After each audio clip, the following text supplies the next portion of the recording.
وبركاته. الحمد لله رب العالمين، نحمده ونستعينه ونستغفره ونعوذ بالله من شرور أنفسنا ومن سيئات أعمالنا. من يهدي الله فلا مضل له ومن يضلل فلا هادي له. وأشهد أن لا إله إلا الله وحده لا شريك له وأشهد أن محمدا عبده ورسوله. اللهم صل على محمد وعلى آل محمد كما صليت على إبراهيم وعلى آل إبراهيم إنك حميد مجيد. اللهم بارك على محمد وعلى آل محمد كما باركت على إبراهيم وعلى آل إبراهيم إنك حميد مجيد. கணிதக்குரிய அல்லாஹ்வுடைய நல்லடியார்களே, நபிகள் நாயகம் ஸல்லல்லாஹு அலைஹி வஸல்லம் உடைய வரலாற்றை சுருக்கமாக அதில் கிடைக்கக்கூடிய படிப்பினைகளையும் பாடங்களை பற்றி நாம் அறிந்து வருகிறோம். அதனுடைய தொடர்ச்சியில் இன்றைய தினத்தில் நபி ஸல்லல்லாஹு அலைஹி வஸல்லம் உடைய நபித்துவத்திற்கு பிறகு அல்லாஹ்வுடைய தூதருடைய வாழ்க்கை பற்றித்தான் நாம் அறிய இருக்கின்றோம். அல்லாஹ்வுடைய தூதருக்கு 40 வயது இருக்கும் பொழுது அல்லாஹ்வுடைய புறத்திலிருந்து இறை செய்தி வருகிறது, நுபுவத்துவம் அருளப்படுகிறது. அதற்கு பிறகு 23 வருடங்கள் இந்த உலகத்தில் நபி அவர்கள் வாழ்ந்தார்கள். மக்காவில் 13 ஆண்டுகளும் மதீனாவில் 10 ஆண்டுகள் வாழ்ந்தார்கள். இந்த மக்காவுடைய 13 ஆண்டுகள் பல்வேறு விதமான சோதனைகளுக்கு, நெருக்கடிகளுக்கு, கஷ்டங்களுக்கு அல்லாஹ்வுடைய தூதரும் நபித்தோழரும் ஆளாக்கப்பட்டார்கள்.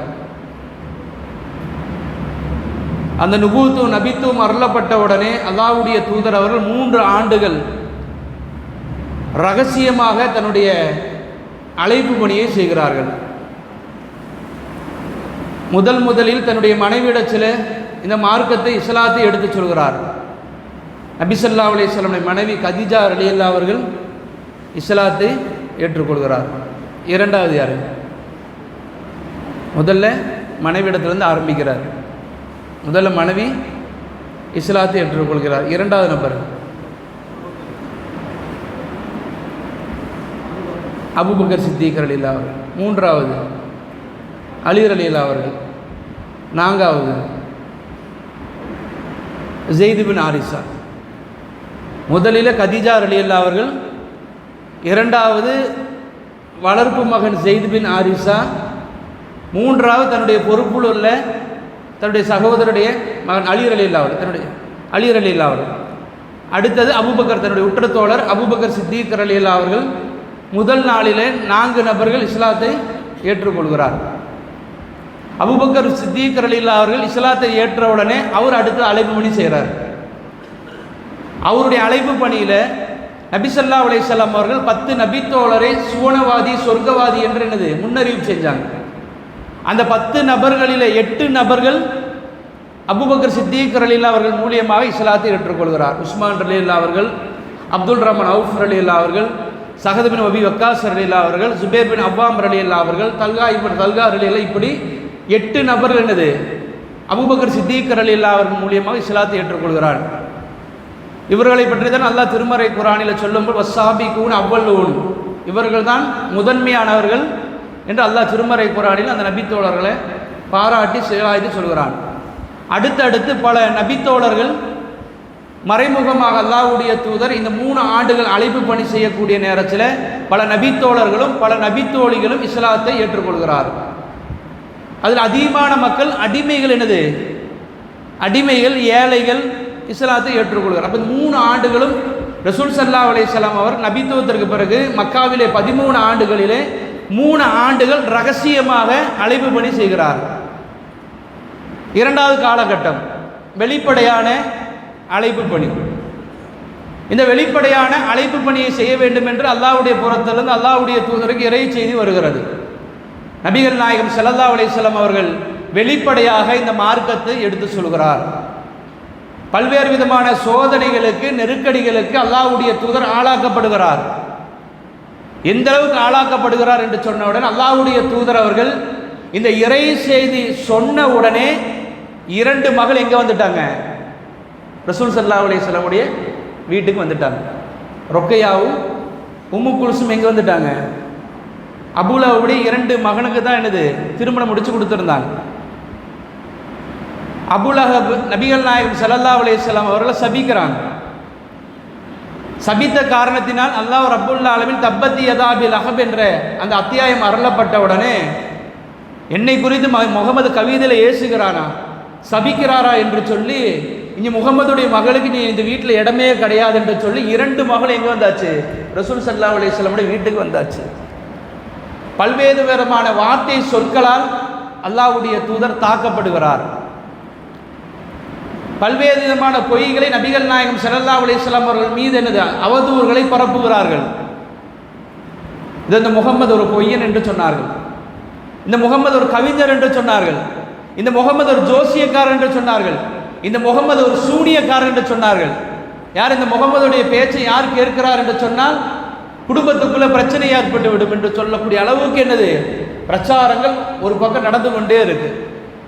ஒரு பக்கம் இந்த மார்க்கத்தை ஏற்றுக்கொண்ட நபித்தோழர்கள் பல்வேறு விதமான சோதனைக்கு ஆளாக்கப்பட்டிருக்கிறாங்க. நிறைய வரலாற்றை நம்ம கேள்விப்பட்டிருக்கிறோம். பிலால் ரலியல்லாஹு அவர்கள், கப்பாப் ரலியல்லாஹு அவர்கள், அதே போல சுமையார் ரலியல்லாஹு அவர்கள், யாசிர் ரலியல்லாஹு அவர்கள், அம்மார் ரலியல்லாஹு அவர்கள், இப்படி ஏன் எத்தனையோ நபித்தோழர்கள் பல்வேறு விதமான சோதனைக்கு ஆளாக்கப்பட்டார்கள். 2 நாளுக்கு முன்னாடி கூடி கப்பாப் ரலியல்லாஹு ஒரு சம்பவத்தை நம்ம கேள்விப்பட்டோம். உமர் ரலியல்லாஹுடைய ஆட்சி காலத்தில் கப்பாப் ரலியல்லாஹு அவர்கள் வர்றாங்க. வந்து உமர் ரலியல்லாஹு கூட உட்கார்ந்துட்டு பேசிட்டு போகிறாங்க. ரொம்ப நேரம் உட்கார்ந்து நாட்டினுடைய கலீஃபா அமீரில் மூமினிடத்தில் கப்பாப் ரலியல்லாஹு அவர் உட்கார்ந்து பேசிட்டு செல்லக்கூடிய நேரத்தில் கப்பாப் ரலியல்லாஹு அணிந்திருக்கக்கூடிய அந்த மேலாடை கீழே விழுகுது. கீழே விழுந்த உடனே கப்பாப் ரலியல்லாஹுடைய முதுவை உமர் ரலியல்லாஹு பார்க்குறாங்க. கப்பாபுடைய முதுவை பார்த்த உடனே உமர் ரலியல்லாஹு தன்னுடைய முகத்தை திருப்பிக் கொள்கிறார். என்ன காரணம் என்று கேட்டால் அந்த முதுவில் சதையே கிடையாது, அந்த முதுகில் இருக்கக்கூடிய எலும்புகள் வெளியே தெரிகிறது. உடனே கப்பாப் ரலியல்லாஹு அவர்கள் மறைத்துக் கொள்கிறார்கள். உமர் எல்லாம் கேட்குறாங்க, என்ன கப்பாப் இது என்னதுன்னு கேட்குறாங்க. கப்பாப் சொல்ல மறுக்கிறாரு, சொல்லவே இல்லை அவர், நான் சொல்ல மாட்டேன். திரும்ப திரும்ப உமர் எல்லாம் கேட்குறாங்க. கப்பாப் ரலியல்லாஹு சொன்னார், இதை நான் சொன்னால் அல்லாஹ்விடத்தில் நான் கூலி கிடைக்காமல் போய்விடுவோமோ என்று நான் அஞ்சுகிறேன். இந்த மார்க்கத்திற்காக கஷ்டப்பட்டிருக்கிறாரு, இந்த மார்க்கத்திற்காக தியாகம் செஞ்சிருக்கிறாரு, தன்னுடைய வாழ்நாளை அர்ப்பணிச்சிருக்கிறாரு, பல்வேறு விதமான சோதனைகளுக்கு நெருக்கடிகளுக்கு கப்பாப் ரலியல்லாஹு ஆளாக்கப்பட்டிருக்கிறார். ஆனால் இதை நான் சொன்னால் அல்லாஹ்விடத்திலே கூலி கிடைக்காமல் போயிடுவோமோ. உமர்லாம் சொன்னாங்க, இதை சொன்ன என்னுடைய ஈமான் என்னது, என்னுடைய ஈமான் அதிகரிக்கும், நீங்கள் சொல்லுங்கன்னு சொன்ன உடனே தான் கப்பாப் ரலியல்லாஹு அவர்கள் அதற்குண்டான காரியங்கள் என்னது கப்பாப் ரலியல்லாஹு சொல்கிறாங்க. அப்போ 2வது ரசூல் ஸல்லல்லாஹு அலைஹி வஸல்லம் அவர்கள் அழைப்பு பணி செய்யக்கூடிய நேரத்தில் பல்வேறு விதமான சோதனைகளுக்கு நெருக்கடிகளுக்கு அல்லாஹ்வுடைய தூதரும் நபித்தோழர் ஆளாக்கப்படுகிறார்கள். இப்படி இந்த எதிர்ப்புகள் ஒரு பக்கம் என்னது அதிகரித்து கொண்டே இருக்கிறது. இந்த நேரத்தில் நபிகள் நாயகம் ஸல்லல்லாஹு அலைஹி வஸல்லம் அவர்களையும் நபித்தோழர்களை லா இலாஹ இல்லல்லாஹ் என்ற இந்த ஏகத்துவத்தை, இந்த கலிமாவை, இந்த தௌஹீதை ஏற்ற ஒரே காரணத்திற்காக வேண்டி மக்கத்து குறைஷிகள் ஒரு முடிவு செய்கிறாங்க. இவங்களை அடிச்சும் பார்த்தாச்சு, மிரட்டியும் பார்த்தாச்சு, ஆசை வார்த்தையும் சொல்லி பார்த்தாச்சு, எவ்வளோ கொடுமைகளும் செஞ்சாச்சு. ஆனால் இவங்க உறுதியாக இருக்கிறாங்க. என்ன செய்யலாம் என்று முடிவு செய்து அபு தாலிப் சொல்லக்கூடிய கணுவாயில அல்லாஹ்வுடைய தூதரையும் நபித்தோழர்களையும் சமூக பரிஷ்காரம் செய்கிறாங்க. 1 நாள் அல்ல, 2 நாட்கள் அல்ல, 3 ஆண்டுகள். அந்த மக்காவுடைய வாழ்க்கையில் எடுத்து பார்த்தா 3 வருட ரகசியமான அழைப்பு பணி, அதற்கு பிறகு வெளிப்படையான அழைப்பு பணி, பல்வேறு சோதனைக்கு ஆளாக்கப்படுகிறாங்க. இந்த சோதனையில் இந்த நெருக்கடியில் இருக்கும் பொழுது அடுத்தது என்னன்னு கேட்டால் அபு தாலிப் சொல்லக்கூடிய ஒரு கணுவாய் இருக்கும். அந்த கணுவாயில தான் நபித்தோழரும் அல்லாஹ்வுடைய தூதர் இருப்பாங்க.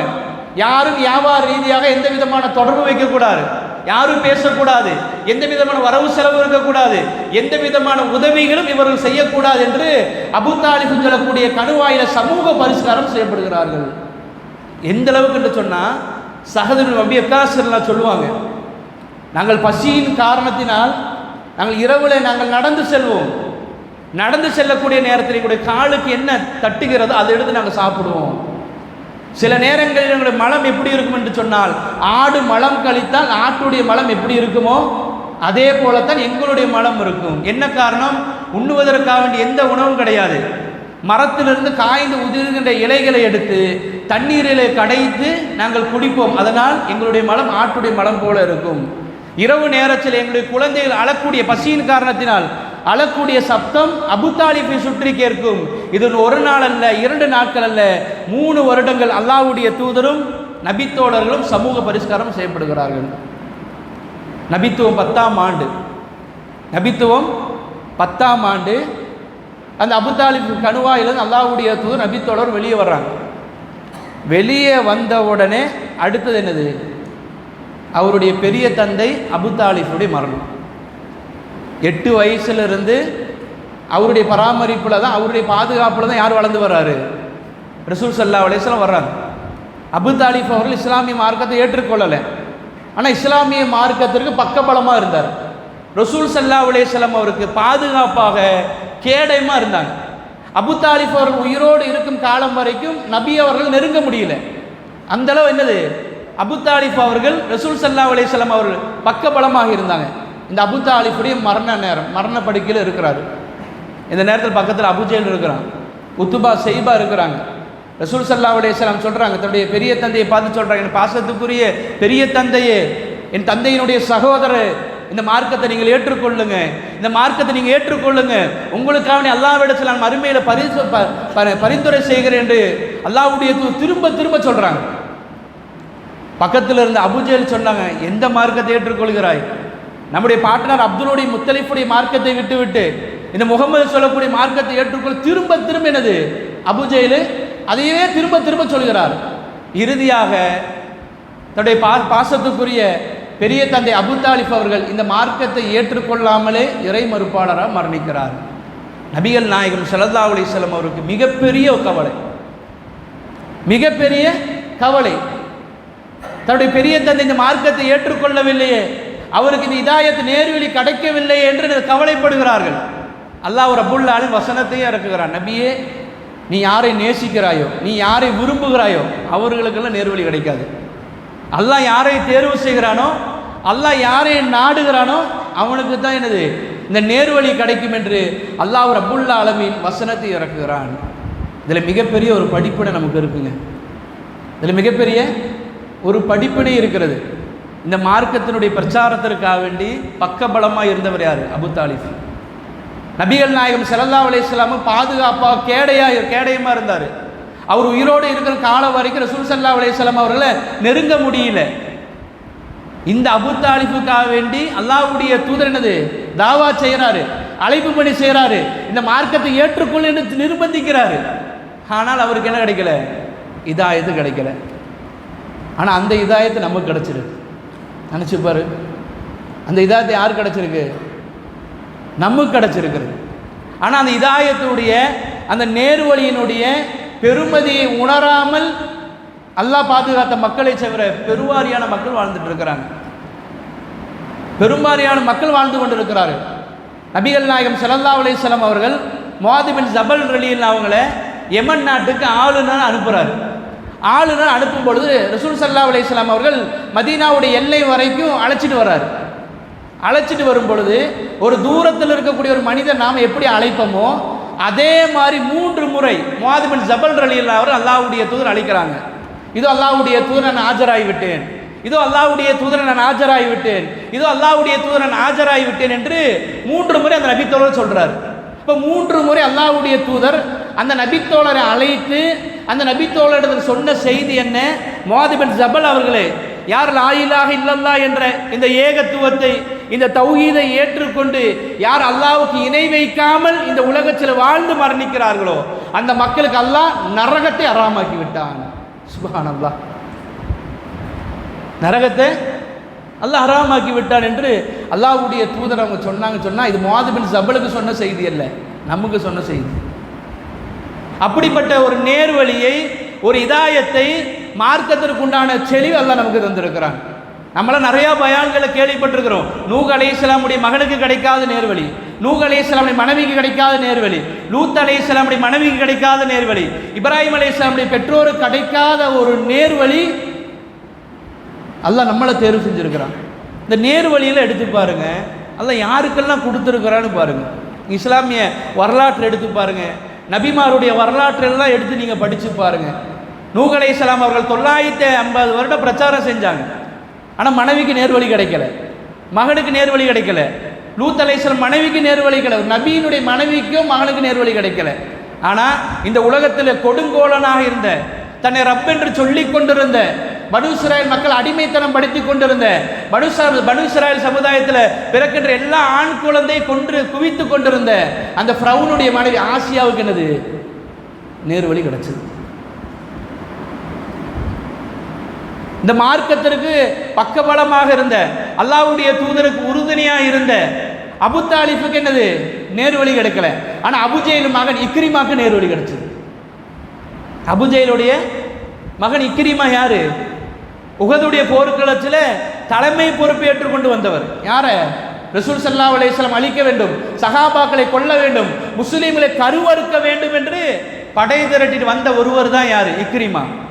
அந்த படை திரட்டி வந்த ஒரு நபர்கள் ஒருவர் தான் யாரு? Khalid bin Walid. உஹதுடைய போர்க்களத்தை எடுத்து நீங்க படிச்சு பார்த்தா தெரியும். ஆரம்பத்தில் அல்லாஹ் வெற்றியை கொடுக்குறான், பிறகு அந்த போர்க்களத்தில் அல்லாஹ் தோல்வியை கொடுக்குறான். அந்த தோல்வியை அடைவதற்கு முக்கியமான நபர்கள் ஒருவர் யார்? Khalid bin Walid. அந்த போர்க்களத்தில் வந்த முக்கியமான நபர்கள் ஒருவர் தான் யாரு? அபு சுஃபியான். அபு சுஃபியானுக்கு நேர்வழி கிடைக்கிறது. உஹதுடைய போர்க்களத்தில், பத்ருடைய போர்க்களத்தில் எதிர் அணியில் இருந்தாங்க.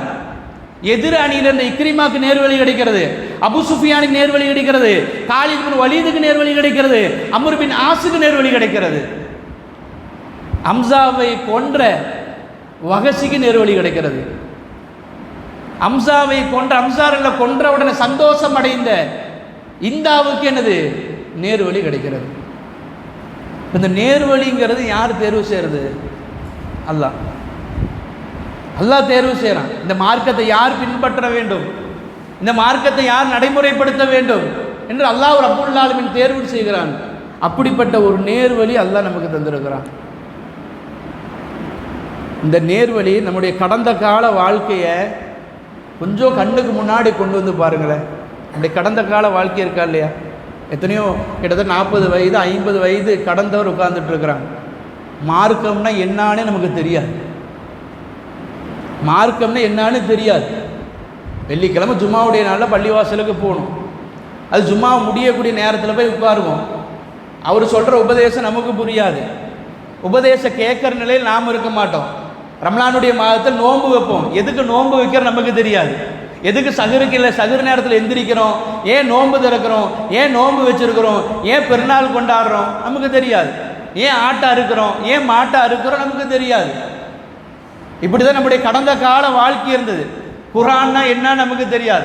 யாரோ மவுத்தாயிட்டா அவங்களுக்கு முன்னாடி உட்காந்து என்னது ஓதறதுக்கு தான் குரானு. புதுசாக வீட்டை கட்டிட்டு போயிட்டா பருக்கத்திற்காக வேண்டி என்னது அதுக்குள்ள கொண்டு போய் குரானை வைக்கணும். இப்படி தான் ஒரு சடங்காக, ஒரு சம்பிரதாயமாகத்தான் இஸ்லாம் நமக்கு தெரிந்தது. இப்படிதான் இஸ்லாம் தெரிந்தது. குரான் நமக்கு என்னன்னு தெரியாது, ஹதீஸ்னா என்னன்னு தெரியாது, அபூபக்கர் சித்திக் என்றால் யாரும் தெரியாது, உமர் ரலியல்லாஹு அவர்கள் என்றால் யாரும் தெரியாது, உஸ்மான் ரலியல்லாஹு அவர்கள் சொன்னால் யாரும் தெரியாது, அலி ரலியல்லாஹு அவர் யாருன்னு சொன்னால் நமக்கு தெரியாது. ரசூலுல்லாஹ் மக்கால எத்தனை வருஷம் வாழ்ந்தாங்க, எத்தனை வயசு நுபுவத்துவம் நபித்துவம் அருளப்பட்டது நமக்கு தெரியாது. மதீனாவில் எத்தனை வருஷம் வாழ்ந்தாங்க தெரியாது. ரசூலுல்லாஹ்வுடைய மனைவிமார்கள் எத்தனை பேர், அந்த மனைவிமாருடைய பேர் என்ன, அவருக்கு பிறந்த குழந்தைகள் என்ன என்று தெரியாமல் தான் என்னுடைய கடந்த கால வாழ்க்கை இருந்தது. அல்லாஹ்வுக்கு இணை வைக்கக்கூடிய காரியத்தை சர்வ சாதாரணமாக செய்து கொண்டிருந்தது. நன்மை என்ற பெயரில் இன்னைக்கு ஒரு சமூகம் செஞ்சுட்டு இருக்கு, இன்னைக்கு ஒரு சமூகம் செய்து கொண்டிருக்கு. அது என்னுடைய தாயா இருக்கலாம், என்னுடைய தந்தையா இருக்கலாம், என்னுடைய சகோதரனா இருக்கலாம், என்னுடைய சகோதரியா இருக்கலாம், என்னுடைய குடும்பமா இருக்கலாம். இன்னைக்கும் இணை வைக்கக்கூடிய காரியத்தை செஞ்சுட்டு இருக்கிறாங்க. இந்த ரமலானுடைய மாதத்திலும் கூட நோம்பு 16 17 ரமலானுடைய மாதத்திலும் கூட இரவு நேரத்தில் பள்ளிவாசல்ல உட்கார்ந்து திக்ரு மஜ்லிஸ் என்ற பெயரிலே பத்ரீங்களே என்று அழைக்கக்கூடிய ஒரு சமூகம் இன்றைக்கு வாழ்ந்து கொண்டிருக்கிறது. நினைச்சு பாரு. எதற்காக வேண்டி பத்ருடைய போர்க்களத்தில் நபித்தோழர் கொல்லப்பட்டார்கள்? எதற்காக வேண்டி கொல்லப்பட்டாங்க? அல்லாஹ்வை மட்டும் வணங்க வேண்டும், அல்லாஹ்விடத்தில் மட்டும் பிரார்த்தனை செய்ய வேண்டும், அல்லாஹ்விடத்தில் மட்டும் உதவி செய்ய கேட்க வேண்டும் என்று போராடிய காரணத்திற்காக வேண்டி பத்ருடைய போர்க்களத்தில் கொல்லப்பட்டு ஷஹீதானாங்க. ஆனால் இன்னைக்கு பத்ரீங்களே என்று அழைக்கக்கூடிய ஒரு சமூகம் இருக்கு, பக்கத்தில் தான் இருக்கு. ரபியுல் ஆகிர் சொல்லக்கூடிய மாசம் வந்துட்டா யா மொய்யதீனி அப்துல் காதிர் ஜெயிலானி என்று 999 தடவை அப்துல் காதிர் ஜெயிலானி அழைத்தால் அவர் எங்கே வந்து ஆஜராவார்? அந்த சபையில் வந்து ஆஜராயிடுவார். ஈராக்கில் அடக்கம் செய்யப்பட்டிருக்க, ஈரானில் அடக்கம் செய்யப்பட்டிருக்கார். அவர் எங்கே வந்து ஆஜராகிடுவார்? அந்த சபையில் வந்து ஆஜராகிற. இன்னைக்கு ஒரு சமூகம் உட்கார்ந்து அழைச்சிட்டு இருக்கு. என்னுடைய தாய்க்கோ, என்னுடைய தந்தைக்கோ, என்னுடைய குடும்பத்தில் எத்தனையோ நபருக்கோ, என்னுடைய அண்டை வீட்டுக்காருக்கோ கிடைக்காத ஒரு நேர்வழியை அல்லாஹ் ரப்பல் ஆலமீன் நமக்கு தந்திருக்கிறான். இந்த நேர்வழி கிடைக்கலன்னு சொன்னால் நம்முடைய நிலைமை நினைச்சு பாருங்க. நான் அடிக்கடி ஒரு செய்தியை சொல்வேன். மாற்று மத சகோதரர்கள் அவங்க இறந்துட்டாங்கன்னா அவங்க அடக்க செய்யக்கூடிய அந்த முறையை நீங்கள் பார்த்து பாருங்க. வீட்டுக்குள்ளே நீங்கள் இந்த பாடியை வைக்கிறது கிடையாது. இறந்துட்டாலும் அப்பாவாக இருந்தாலும் சரி, அம்மாவாக இருந்தாலும் சரி, அண்ணனாக இருந்தாலும் சரி, தம்பியாக இருந்தாலும் சரி, பொண்டாட்டியாக இருந்தாலும் சரி, வீட்டுக்குள்ளே வைக்க மாட்டாங்க. எவ்வளோ சீக்கிரம் கொண்டு போய் எரிக்க முடியுமோ அவ்வளோ சீக்கிரம் எரிச்சிருவாங்க, புதைச்சிருவாங்க.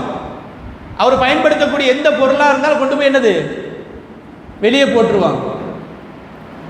குளிப்பாட்டுறதும் கிடையாது, எதுவும் கிடையாது, அப்படியே கொண்டு போய் போட்டுருவாங்க. ஆனால் இங்கே என்ன நிலைமை பாருங்க. அல்லாஹ்வுடைய ரசூல் சொன்னாங்க, ஜனாசா விஷயத்தை மட்டும் நீங்கள் எடுத்து பாருங்க. ஒரு மனிதன் மரண படுக்கையில் இருக்கும் பொழுது நீங்கள் லா இலாஹ இல்லல்லாஹ் சொல்லிக் கொடுங்க. இஸ்லாம் நமக்கு சொல்லித் தருகிறது. யார் லா இலாஹ இல்லல்லாஹ் சொல்லி மரணிக்கிறாரோ அவன் சொர்க்கத்துக்கு செல்வான். அவன் மரணித்த உடனே 2 கண்களை கசக்கி என்னது நீங்கள் மூடுங்க. அவரை குறித்து நல்லதே நீங்கள் பேசுங்கள்.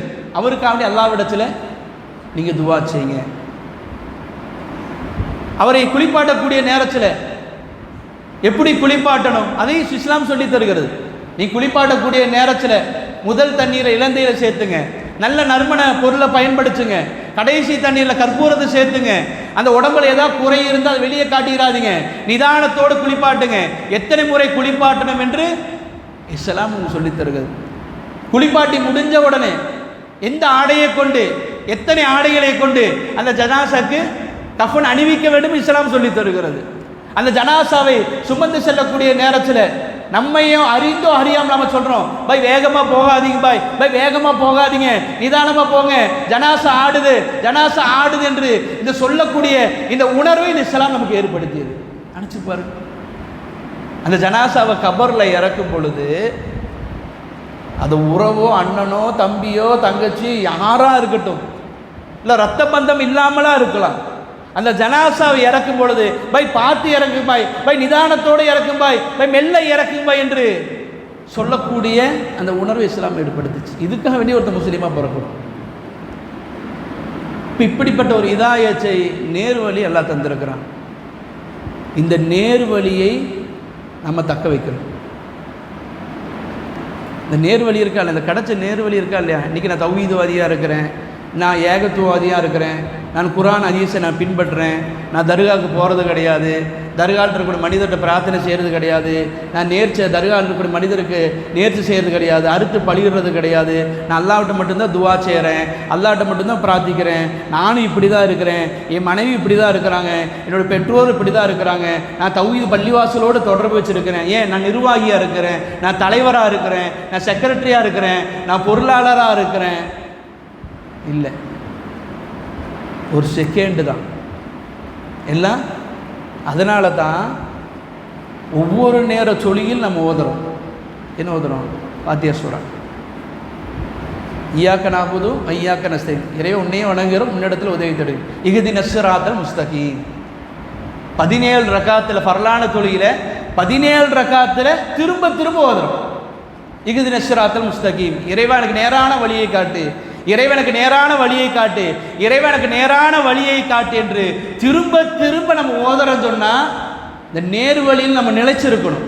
அல்லாஹ்வுடைய ரசூல் சொன்னாங்க, ஒரு மனிதர் சொர்க்கத்திற்கு உண்டான அமலையே செஞ்சுட்டு இருப்பான், ஆனால் அவனோட விதி முந்தி விட்டுரும், நரகத்திற்கு உண்டான ஒரு காரியத்தை செஞ்சு அங்கே போயிடுவான், நரகத்துக்கு போயிடுவான். அல்லாஹ் பாதுகாக்கணும். ஒருத்தர் நரகத்துக்கு உண்டான காரியமே செஞ்சுட்டு இருப்பான், அவ்வளோ பாவத்தை செஞ்சுட்டு இருப்பான், ஆனால் கடைசி நேரத்தில் அவன் விதி அவனை முந்திரும், சொர்க்கத்திற்கு உண்டான ஒரு காரியம் செஞ்சு அவன் எங்கே போயிடுவான்? சொர்க்கத்துக்கு போயிடுவான். அப்போ நம்ம என்ன இருக்கணும், நான் வந்து தௌஹீத்வாதியாக இருக்கிறேன், நான் குர்ஆனை பின்பற்றுறேன், நான் அடுத்தவனுக்கு உபதேசம் பண்ணுறேன், நான் அடுத்தவனுக்கு பயான் பண்ணிகிட்டு இருக்கிறேன், நம்ம நேர் வழியில் தான் இருக்குது. இல்லை, ஒரு செகண்டு தான் நேர் வழியில் இருக்குது. ஒரு தோழர் போர்க்களத்துக்கே வர்றாரு. போர்க்களத்துக்கு வர்றாருன்னு சொன்னால் எவ்வளோ ஈமானோடு இருந்திருப்பார் நினச்சிப்பார். போர்க்களத்தில் வந்து யுத்தம் செய்கிறார். நபித்தோழரோடு சேர்ந்து அவர் என்ன சொல்ல, யுத்தம் செய்கிறார். எதிரிகள் என்னது பின்வாங்கி ஓடுறாரு. இவர் துரத்திட்டு போகிறாரு. பின்வாங்கி ஓடக்கூடியவர்களை துரத்திட்டு போய் தாக்குறாரு.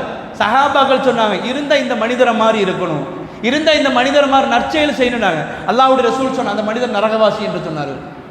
நபித்தோழருக்கு ஒன்றுமே புரியல. என்னடா இந்த நபர் அல்லாஹ்வுடைய நரகவாசின்னு சொல்கிறாரு, போர்க்களத்துக்கு வந்திருக்கிறாரு, யுத்தம் செய்கிறாரு, எதிரிகள் போகிறாரு, பின்னாடி போய் தாக்குறாரு, இவர் நரகவாசியா? பின்னாடியே ஃபாலோ பண்ணி போனாங்க. அவருக்கு ஒரு காயம் ஏற்படுகிறது. அந்த வலியை தாங்க முடியாமல் ஒரு செகண்டு தான் அந்த வாழை திருப்பி நட்ட வச்சிருது. அதில் தன்னுடைய முதுவை வச்சு தாக்கி அவர் மரணிக்கிறார். பண்பாறு சகோதரர்களே, கிடைத்த இந்த நேர்வழி யாருக்கு கிடைக்காத நேர்வழி? நபிகள் நாயகம் ஸல்லல்லாஹு அலைஹி வஸல்லம் பெற்றோருக்கு கிடைக்காத நேர்வழி. நபிகள் நாயகம் ஸல்லல்லாஹு அலைஹி வஸல்லம் அவர்கள் பெரிய தந்தைக்கு கிடைக்காத ஒரு நேர்வழி அல்லாஹ் ரப்புல் ஆலமீன் நமக்கு தந்திருக்கிறார் என்று சொன்னால், இந்த நேர்வழிக்காக வேண்டி குறிப்பாக இந்த ரமலானுடைய மாதத்தில் நம்ம அதிகமாக பிரார்த்தனை செய்யணும். யாரை நான் மரணிக்கிற வரைக்கும் இந்த நேர்வழியில் நான் நிலைச்சிருக்கணும், இந்த நேர்வழியை நான் பின்பற்றணும், நான் மரணிக்கும் பொழுது முஸ்லீமாக நான் மரணிக்கணும் என்பதை அல்லாஹ்விடத்தில் நான் பிரார்த்தனை செய்வோம். இன்ஷா அல்லாஹ் இதனுடைய தொடர்ச்சியை அடுத்தடுத்த தினங்களில் நாம் தெரிந்து கொள்வோம். சுப்ஹானக அல்லாஹும்ம வ பிஹம்திக அஷ்ஹது அல்லா இலாஹா இல்லா அன்த அஸ்தக்ஃபிருக வ அத்தூபு இலைக்.